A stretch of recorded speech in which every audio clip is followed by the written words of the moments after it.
વર્ષ 2024માં ગુજરાતભરમાં જ્યાં જુઓ ત્યાં નકલીની ભરમાર જોવા મળી હતી, જેમાં પણ સુરતમાં નકલી ઘી, ઓફિસર દવાઓથી લઈને ડોક્ટર સહિતના જંત્રી માત્રામાં ઝડપાયા હતા.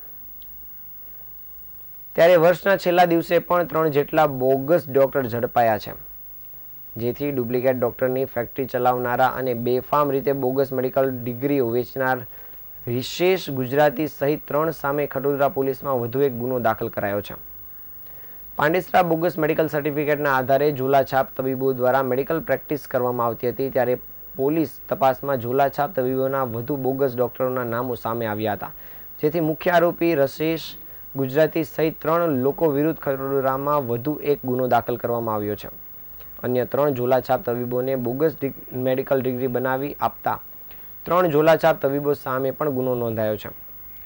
બોગસ મેડિકલ ડિગ્રીના આધારે એલોપેથીની પ્રેક્ટિસ કરવામાં આવતી હતી અને ખટોદરા પોલીસે આઝાદનગર, ભટાર, સોમનાથ સોસાયટી અને અલથાણ ખાતે આવેલ ક્લિનિકમાં છાપો મારી કાર્યવાહી કરી હતી.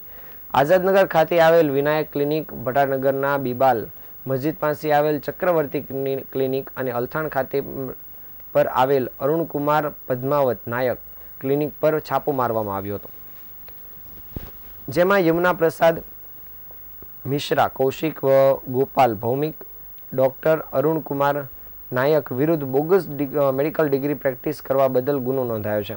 ઉપરાંત બોગસ મેડિકલ સર્ટિફિકેટ બનાવી આપનાર ડોક્ટર BK રાવત, રિશેષ ગુજરાતી અને ઇરફાન વિરુદ્ધ પણ વધુ એક ગુનો દાખલ કરવામાં આવ્યો છે. હાલ ખટોદરા પોલીસે 3 ઝોલાછાપ તબીબો પૈકી 2ની ધરપકડ કરી છે અને આગળની કાર્યવાહી શરૂ કરી છે.